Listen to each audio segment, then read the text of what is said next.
I know how to deal with this. કંકુ, તને ધારતા હતા ને એના કરતાં તો તું બહુ જ ઉસ્તાદ નીકળી. પણ સારું થયું. જે થયું એ સારું થયું. બધાની સામે થયું.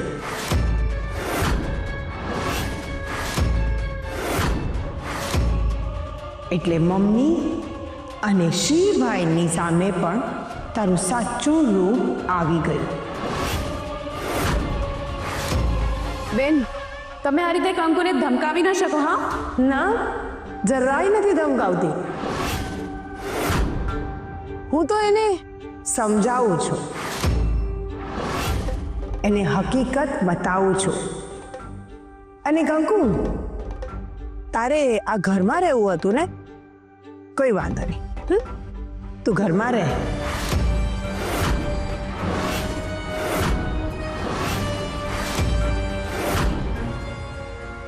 પણ આમાં કોઈ રમત થઈ ને તો? ના ના, જરા પણ રમત નથી. રમત કઈ રીતે રમી શકે? અને જો અમે રમત રમીએ તો કંકુ પાસે તો તમે છો જ. સીધી આવીને તમને બધું જ કહી દેશે. બરાબર ને કંકુ?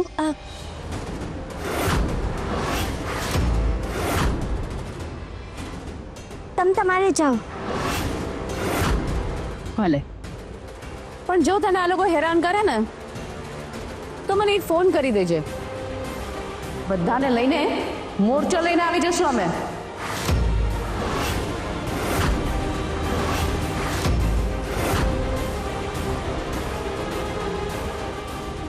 ભાભી, મારે તમારી સાથે વાત કરવી છે. ભાભી, આ શું કરો છો તમે? મને આ છોકરી ઘરમાં ના જોઈએ. રિયા, શાંતિ રાખ. અત્યારે આપણી પાસે એને ઘરમાં રાખવા સિવાય બીજો કોઈ રસ્તો પણ નથી. જો એને કેસ ખાઈ દીધો ને તો તું અને શ્રીભાઈ કોર્ટ અને જેલના ફેરા ફરતા થઈ જશો. લગ્ન કરતા તો 7 ફેરા જ લાગ્યા, પણ એમાંથી બહાર નીકળતા 700 ફેરા લાગશે. હા રિયા, તમુની વાત એકદમ સાચી છે. શ્રીએ ડિવોર્સ આપ્યા વગર લગ્ન કર્યા છે ને તારા સાથે, એ બહુ મોટો ગુનો છે. અને તારો પણ તને ખબર હતી ને શ્રીભાઈના લગ્ન થઈ ગયા છે કંકુ સાથે, તો તે એમની સાથે લગ્ન શું કામ કર્યા? એ કંકુ ઈચ્છે ને તો તને અને શ્રીને હમણાં ને હમણાં જેલ ભેગા કરી શકે એમ છે.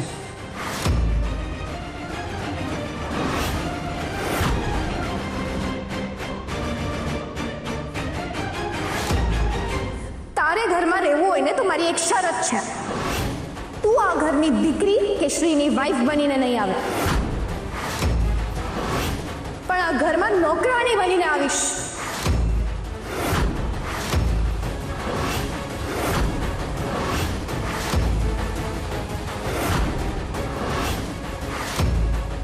આ વધારે પડતું થઈ રહ્યું છે. એક તો પેલા વિના વાંકે કંકુને ઘરમાંથી બહાર કાઢી,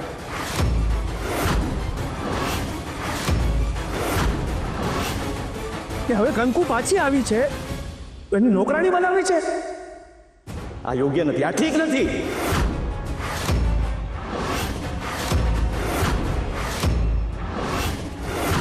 કાકા, જેની સાથેના લગ્ન થયા છે ને શ્રીભાઈ, એ પોતે એને એના મનમાંથી કાઢી ચૂક્યા છે. તો પછી આ ઘરમાં કઈ રીતે રહી શકે? નોકરાણીની જગ્યા ખાલી છે. હા, મંજૂર છે.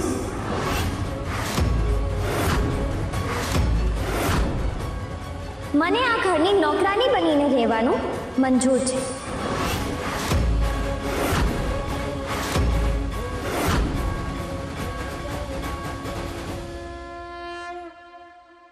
આ તો નોકરાણી બનવા માટે પણ માની ગઈ. કઈ માટીની બની છે? તને શું લાગે છે તું આ ઘરમાં આવીને શ્રીને તારો કરી લઈશ? એવું ક્યારેય નહીં બને. બાપુજી મને જ્યારે અહીંયા પહેલી વાર લાવ્યા હતા ને, ત્યારે આ જ ઉંબરાને હું પગે લાગી હતી. ત્યારે મને નહોતી ખબર કે આ ઘર મને શું શું દેશે, પણ આજે મને પૂરેપૂરો વિશ્વાસ છે કે આ ઘર મારું બધુંય મને પાછું દેશે. શ્રી મારો છે ને મારો જ રહેશે. પારકી વ્યક્તિ વ્યક્તિની સામે ક્યારેય જોયું નથી ને પારકાને મારી વ્યક્તિ સામે હું જોવા પણ નહીં દઈશ. ભારે પડશે તને, બહુ એટલે બહુ ભારે પડશે તને. હવે ડગલે ને પગલે હું તને હરાવીશ.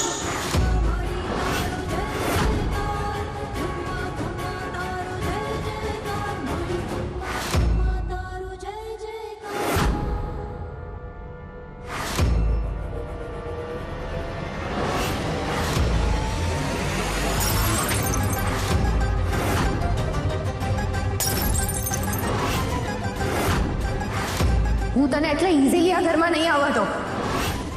દરેક પગલે હું તારી સામે આવી જ તકલીફો ઊભી કરીશ. હવે હું જોઉં છું તું કઈ રીતે આગળ વધે છે.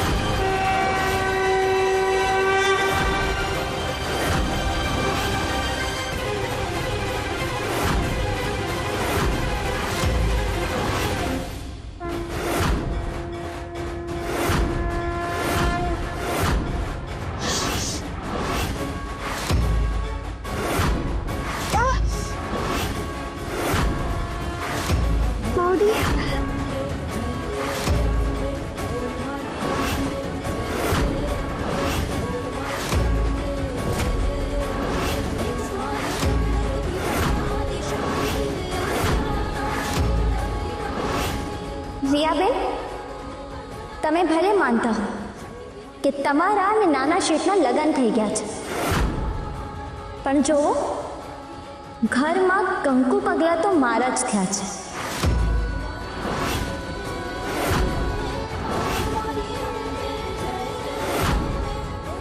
રિયાબેન, ઘરની લક્ષ્મીના પગલા છે. આમની ભૂસાઈ.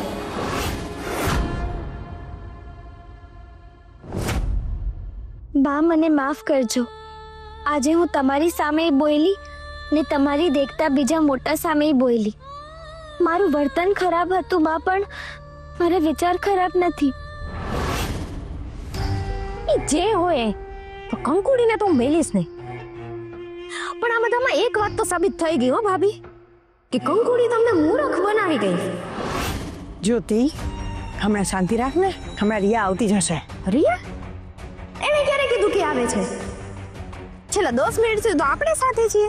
આ તારા મનમાં જે કંઈ પણ પ્રશ્નો જન્મ્યા છે ને, એ એના મનમાં પણ છે. સમજાઈ ગયું. એટલે તમારા મનમાં છે કે એ પણ આ ગુડાશે, હે?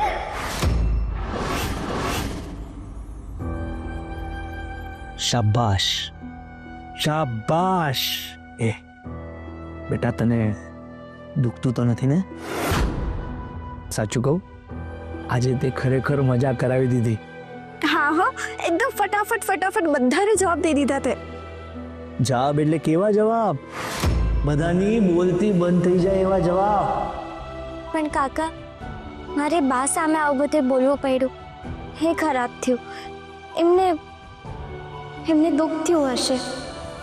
કાંઈ નહીં, બધું પતી જાય ને પછી તું છે ને તારા હાથે પૂરણપોળી બનાવીને ભાભીને ખવડાવજે.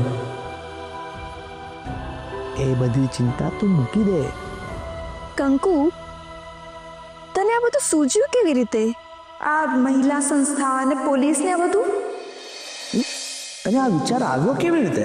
હા, પણ ક્યારેક માવડીની પણ ઈચ્છા હોય ને કે એની દીકરી એના હક માટે લડે. જજુમે,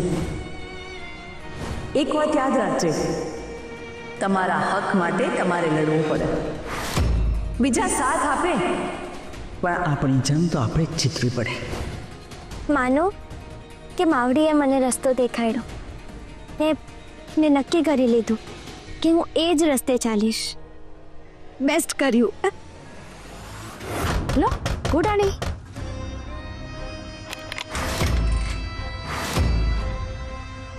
ભાભી, તમે કંકુ સાથે ક્યારે ટીમ બનાવી લીધી? ક્યારેય નહીં, અને આ જન્મમાં તો એ શક્ય જ નથી. તો પછી તમે એને ઘરમાં શું કામ રહેવા દીધી? મેં પણ એ જ કીધું કે હું શું કામ કર્યું. અરે, આ બધું મેં તમને લોકોને ધ્યાનમાં રાખીને કર્યું છે. આપણે લોકોએ કાલે તારા લગ્ન બહુ ધામધૂમથી, બહુ ખુશી બહુ હેપીલી જોઈ લીધા. એના પછી શું? શ્રીભાઈ અને કંકુના છૂટાછેડા કરવાના બાકી છે એ તો બધા ભૂલી જ ગયા. રિયા, જો કંકુ તને પોલીસની બીક ના દેખાડે એવું કરવું હોય અને શ્રીભાઈની ઓફિશિયલ વાઇફ બનવું હોય ને, તો હું જેમ કહું છું એમ તારે કરવું પડશે. પણ કરવાનું શું છે ભાભી? શ્રીભાઈ અને કંકુના છૂટાછેડા, પણ એના માટે આપણે કંકુને આ ઘરમાં રાખવી પડશે. કાં એવું? અરે, દુશ્મન આપણી આંખની સામે હોવો જોઈએ, એટલે ક્યારે શું કેવી રીતે રમત રમે છે એ આપણને ખબર પડે. હવે આપણે કંકુને એ હદ સુધી હેરાન કરવાની છે કે સામેથી જ શ્રીભાઈને છૂટાછેડા આપી દે. વાહ ભાભી, શું મોગત ગોળાવ્યો તમે તો. સાચે જ ભાભી, મને તો એમ થયું કે તમે કંકુની સાઈડ જતા રહ્યા. આઈ એમ સોરી. એ ખાલી સોરી થી કામ નો હાલે. હાલ ભાભી પગે પણ જ્યોતિ, અત્યારે આ બધી વાતોમાં ટાઈમ વેસ્ટ કરવા કરતા કંકુને આ ઘરમાંથી કઈ રીતે કાઢવીને એનો રસ્તો વિચારો. અને આમ પણ આ વખતે કંકુ કંઈક જુદા જ મૂડમાં છે. હા ને, પહેલા તો કેવી મીઠી મોધ જેવી હતી, હવે સુરતી મોરચા જેવી થઈ ગઈ છે. એટલે જ જ્યોતિ, એટલે જ રમવામાં મજા આવશે. જે ઘરને એ સ્વર્ગ માનતી હતી એમાં એને નર્કનો અનુભવ થવો જોઈએ. અને ત્યારે જ તો શ્રીભાઈ અને રિયા શાંતિથી જીવી શકશે. થેન્ક યુ સો મચ ભાભી, થેન્ક યુ સો મચ. પણ કંકુ, ત્યાં ઘરમાં કામવાળી તરીકે રહેવાની શરત શું કામ માની? હા, શરત એ લોકોની, પણ કામ તો મારા ઘરનાઓનું કરવાનું ને. ને તમારા બધાનું કામ કરું એમાં શું નોકરાનીને શું કામ પાડી? અને તારા પર પૂરેપૂરો ભરોસો છે, પૂરો વિશ્વાસ છે કે તું શ્રીને આ રિયાની ચાલમાંથી બહાર કાઢીશ. ને સાથે સાથે તારા પર જે આરોપ લાગ્યો છે, મોટા ભાઈની મોતનો આરોપ, એને પણ તારે ખોટો સાબિત કરવાનો છે, એમાંથી બહાર આવવાનું છે. એ સાચા આરોપીને પથ્થરની સામે લાવવાના છે. બસ તમે લોકો મારી ભેગા રહેશો ને મારી ભેગા. કંકુ, આ તો કઈ કહેવાની વાત છે? તો અમે તારો પડછાયો બનીને તારી પડખે ઊભા રહીશું. જો, મારી ખાલી એટલી ઈચ્છા છે કે સત્ય જલ્દીમાં જલ્દી બધાની સામે આવે. અમે ઉત્તરાયણ આવે છે, કમૂરતા ઉતરવાના જ છે, તો સાથે સાથે આ ઘર પરના કમૂરતા સૌથી પહેલા ઉતરે. બોલ તું જ કે, આપણે શરૂઆત ક્યાંથી કરવાની છે? ત્યાંથી જ જ્યાંથી આ આરોપ લાગ્યો છે, એ જ વાત, એ જ વસ્તુથી. એટલે દવા.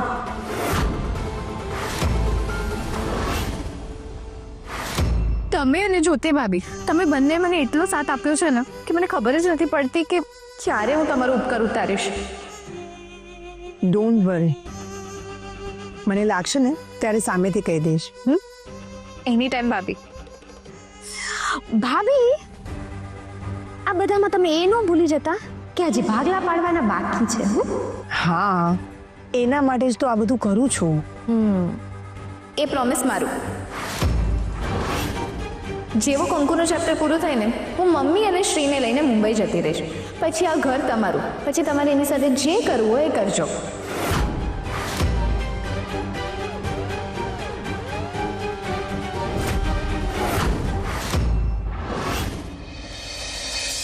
કંકુ, તું ઘરમાં પાછી આવી ગઈ છે ને, એ જોઈને મને બહુ જ ખુશી થાય છે. હાસી, તમારો એક બહુ બહુ બહુ આભાર. તમે મારું બહુ ધ્યાન રાખ્યું છે. માસી કહે છે અને પછી આભાર પણ માને છે. તને ખબર છે ને માસી કોને કહેવાય? જે માથી પણ સવાયું રાખે એને માસી કહેવાય.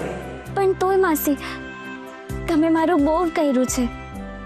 જ્યારે મને આ ઘરમાંથી કાઢી ત્યારે મને ખબર જ નહોતી કે હું ક્યાં જઈશ. ને પછી તમે મને સાચવી લીધી.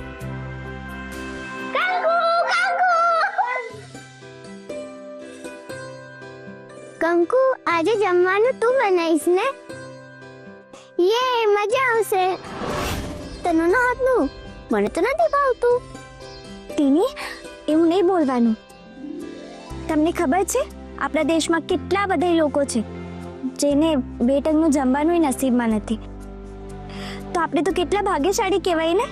સોરી, હવે નહીં બોલું. કંકુ, ઉત્તરાયણમાં લાડુ અને ચીક્કી પણ બનાવીશ ને? મને બહુ ભાવે છે. ખાલી લાડુ ને ચીક્કી જ નહીં, હું તો ઊંધિયું, પૂરી, બાસુંદી, લીલવાની કચોરી આ બધું બનાવીશ. બાપુજીને આ બધું બહુ ભાવતું. કંકુ, હવે તો ક્યાંય ન જતી. પાક્કું ક્યાંય નહીં જાઉં. જ્યાં સુધી હું મારી જાતને સાચી સાબિત નહીં કરું ત્યાં સુધી હું અહીંયાથી ક્યાંય નહીં જાઉં. વિવેક, કંકુ નિર્દોષ નથી. એના કારણે પપ્પાનો જીવ ગયો. ડોક્ટરે શું કહ્યું તું તે સાંભળ્યું નહોતું? યોગિતા, ડૉક્ટર હું પણ છું ને, અને મારા હિસાબે કંકુ નિર્દોષ છે. કંકુ નિર્દોષ છે કે નહીં એ જોવા માટે આપણે ડૉક્ટર હોવું જરૂરી નથી. સાચા ખોટાની પરખ હોવી જરૂરી છે. એ જે હોય, બસ મને એટલી ખબર પડે છે કે તું કંકુની હેલ્પ કરે છે ને એમાં તું મમ્મીની નજરમાં આવી રહ્યો છે. એકવાર કંકુ નિર્દોષ સાબિત થઈ જશે એના પછી તો મમ્મી સમજશે ને. એકની એક વાત વિવેક, કંકુ નિર્દોષ નથી. સોરી ટુ સે યોગિતા, પણ એટલીસ્ટ તારે તો આ વાત ન જ બોલવી જોઈએ. જો કંકુના મનમાં પાપ હોત, એ ખરાબ હોત, એનામાં સ્વાર્થ હોત, તો એને તારા પેટમાં કોનું બાળક છે એ વાત ઘરના દરેકે દરેક મેમ્બરને કીધી હોય. એ જે હોય, મારું એટલું કહેવું છે કે આપણે મમ્મીના નજરમાં ખરાબ ન બનીએ. મમ્મી અપસેટ થઈ ગઈ ને તો એ તારી હેલ્પ નહીં કરે. પપ્પાની વાત જુદી હતી, એ બધું જ ભૂલી જતા હતા. પણ અત્યારે મમ્મી ત્રણે વહુઓથી ઘેરાયેલી છે. સમજાય છે ને તને? જો અત્યારે આપણે એમનો સાથ આપીશું ને તો આપણી મીઠીના ઓપરેશનના પૈસા મળશે આપણને. તું આટલા પૈસા ભેગા કરી શકીશ? યોગિતા, આની પહેલાં મેં તને ઘણી બધી વાર કહ્યું છે કે મારું લુકઆઉટ છે, હું જોઈ લઈશ. પણ કંકુની માટે પોતાનો કોઈ પણ પ્રકારનો મત માનતા પહેલાં એક વાત હંમેશા યાદ રાખજે કે એના તારી પર કેટલા ઉપકાર છે.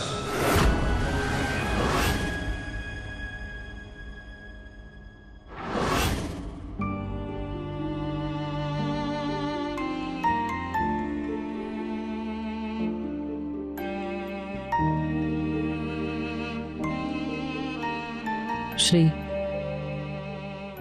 જોઈ લીધું ને આ છોકરીનું અસલી રૂપ? જો તું અને તારા પપ્પા આ છોકરીને પહેલેથી ઓળખી ગયા હોત ને તો આજે તારા પપ્પા જીવતા હોત ને આપણે આટલા દુઃખી ન થયા હોત. શ્રી, હું તને ખાસ એ જ કહેવા આવી છું, મારી એક વાત યાદ રાખજે.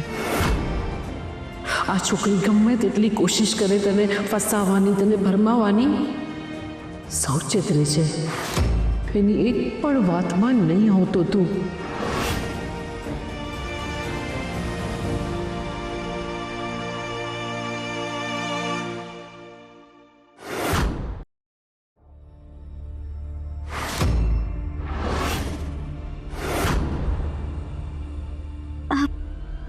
નાના શેઠ, ધીમેથી કરજો. આ મંગલસૂત્ર ખાલી દાગીનો નથી, મારો જીવ છે.